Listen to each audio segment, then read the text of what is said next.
It's time to take a look at what's happening around Wyoming for Thursday, August 29th. I'm Wendy Corr, bringing you headlines from the Cowboy State Daily newsroom, brought to you by Serve Wyoming, Wyoming's Center for Volunteerism and AmeriCorps service for the last 30 years. For volunteer opportunities, visit servewyoming.org. For crews fighting large wildfires that have burned nearly 460,000 acres across northern Wyoming and southern Montana, timber is the enemy. Like a Yule log on a fireplace, it burns longer than grass and is harder to put out. That's made for persistent hot spots in the Flat Rock Fire burning west of Gillette. And Cowboy State Daily's Claire McFarland reports that the deep forest cover has made the Fish Creek Fire in northwest Wyoming impossible to approach in some areas.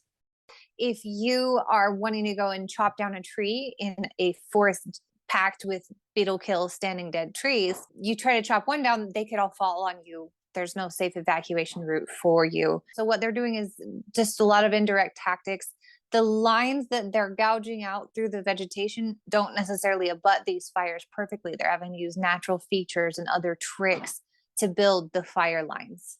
Cowboy State Daily's Jen Coker was part of a packed crowd attending a public informational meeting about the devastating Northeast Wyoming fires at the Camplex in Gillette on Tuesday night. She reports that communication has been an issue for both firefighters and residents anxious for the most up-to-date information on the Flat Rock fire. There was a lot of tensions during the thick of the fire when the firefighters were out fighting fires and weren't adequately communicating what was happening on the ground to the communities. In that void of information, there was a lot of tempers flaring, and people were understandably frustrated and scared in some cases. You know, the evacuation and pre-evacuation orders simply weren't clear, and people didn't know what that meant exactly. So the chief addressed that publicly and said that the communication is definitely an area they're going to work on.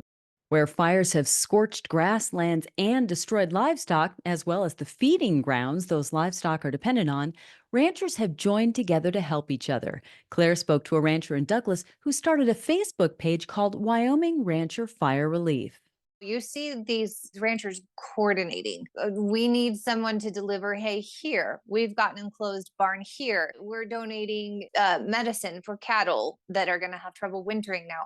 So you're seeing just this hub of activity where these ranchers, a lot of whom have known each other for a long time and are super familiar with each other, are just planning things out. And while a regional team fighting 4 large wildfires in northeast Wyoming is urging people to call 911 if they see smoke or fire near those blazes, some local law enforcement agencies report people keep calling 911 to deliver confusing accounts of the wildfires already being fought.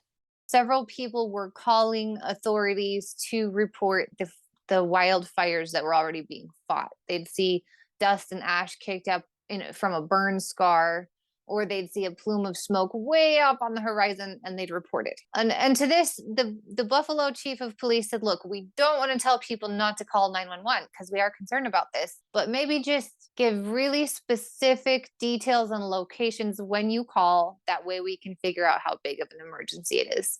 Overall, though, firefighters are making headway. The Remington fire, which has consumed nearly 200,000 acres in Sheridan County and into Montana, is considered 50% contained, and the House Straw fire in Johnson County, which at last reports had burned nearly 175,000 acres, is considered nearly fully contained.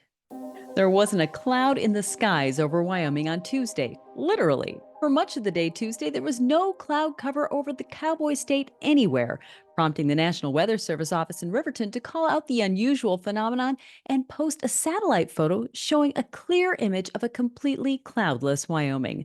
Cowboy State Daily's Andrew Rossi explains that the clear skies are a result of an unusually large high-pressure system.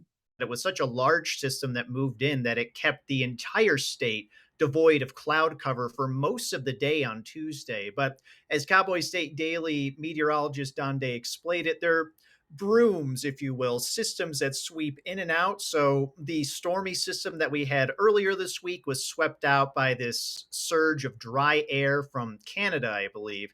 And then that's what created the cloudless conditions on Tuesday. But then that system's going to be swept out by another system of moisture. And this is what we expect in Wyoming as the seasonal transition begins. A cloudless day over Wyoming is a rare chance to take in the whole unobstructed beauty of summer in the Cowboy State. Day called the National Weather Service's satellite image gorgeous. Solo elk hunts are a bad idea for wolves. At best, they end with the wolf going away hungry, and frequently the wolf gets stomped. One study showed that lone wolves hunting elk have about an 8% success rate, and the experts that Outdoors reporter Mark Hines spoke to said that might even be a high estimate. Humans who hunt elk like I do, they can be really tough to hunt, and they can be even tougher for wolves to hunt, and they can be really tough when a wolf tries to hunt an elk by itself. The bottom line there is wolves just do better hunting in packs, even though once in a while one gets really brave and tries to get an elk on his own. Generally doesn't work out very well for the wolf. Wyoming Game and Fish large carnivore specialist Dan Thompson told Cowboy State Daily that most wolves are good at figuring out when they've tried to bite off more than they can chew. And now let's take a look at today's weather with Cowboy State Daily meteorologist Don Day. Well, we're going to wrap up the week with a very quiet weather pattern for today and Friday. It should be dry across the Cowboy State. Temperatures are going to be real comfortable today, and with low humidity, the nights will be clear and cool. Those mornings will feel a bit crisp. A little bit of fall will be in the air, but temperatures by the weekend will be warming up. We're still looking at a good Labor Day weekend weather-wise coming our way. Just a few thunderstorms maybe by Sunday and Monday over the mountains. One thing to point out, with the dryness and the sunshine and a little bit of a breeze, fire dangers are going to continue to be very high statewide. You can get Don's full forecast on the Cowboy State Daily website. I'll be back in just 15 seconds with more news. Your attention is precious. That's why Blue Cross Blue Shield of Wyoming works hard to make navigating your healthcare easier. Because having the right health insurance means not having to think about it, letting you focus on you. That's the benefit of Blue. The big news coming out of the uranium industry in central Wyoming this week is Canada-based Premier American Uranium's preliminary findings of nearly 8 million to 12.6 million pounds of the critical ore in Wyoming's Red Desert. Premier announced Monday that more exploration is planned over the next year on the Red Desert's Cyclone project, according to energy reporter Pat Mayo. What's most interesting here is that a hedge fund out of back east in the New York area has purchased tens of millions of shares of stock in uranium companies that are big-time players in central Wyoming's Red Desert, which is where basically all the uranium is. Think Jeffrey City, and that's where it's all at. The Red Desert find is significant because the ore is needed as fuel for nuclear reactors, a hot new market emerging in the United States as part of the energy transition from legacy coal-fired power plants to nuclear and alternative forms of wind and solar generating sources. There wasn't much drama or any election shenanigans reported about last week's primary during Wednesday's meeting of the Wyoming State Canvassing Board, but that didn't stop Secretary of State Chuck Gray from using the platform to say the Cowboy State's elections still aren't secure enough.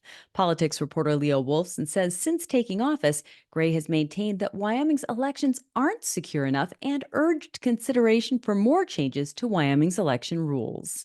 He brought up some of his past initiatives to have ID required to prove residency and U.S. citizenship. He brought up some of his efforts to ban ballot drop boxes. And he also brought up a law that he helped pass in 2023 that stops people from changing their party affiliation after the candidate filing period opened, known as the crossover voting law. When he brought this up, Marissa Carpio of the Equality State Policy Center said that this is just disingenuous to claim that this is good for elections. She blamed that new law as part of the reason why there was a relatively low voter turnout in last week's election. The purpose of the biennial meetings of the canvassing board is to certify the results of each election held in Wyoming. There were no allegations of voter fraud or serious irregularities reported by the state elections director. And only 8 months after being reintroduced to Colorado, a pack of wolves is being trapped and possibly relocated because they've killed too many sheep and cattle. Cowboy State Daily's Mark Hines reports that between April and mid-July, 16 cattle and sheep were confirmed killed by wolves in Colorado, many of them in Grand County in the northern part of the state, which is where the Copper Creek wolf pack is located. Colorado Parks and Wildlife came to the decision they're going to be trapping these wolves and relocating them. Now, they're not specifying where they're going to put them, where the new location is going to be, and whether there's going to be a holdover time in captivity or whether they're going to go straight to the wild. It's kind of a big, unprecedented move that they're going to trap and relocate an entire pack. The Copper Creek pack has at least 3 pups that are about 3 months old. And that's today's news. Get your free digital subscription to Wyoming's only statewide newspaper by hitting the daily newsletter button on cowboystatedaily.com. And you can watch this newscast every day by clicking subscribe on our YouTube channel. I'm Wendy Corr for Cowboy State Daily.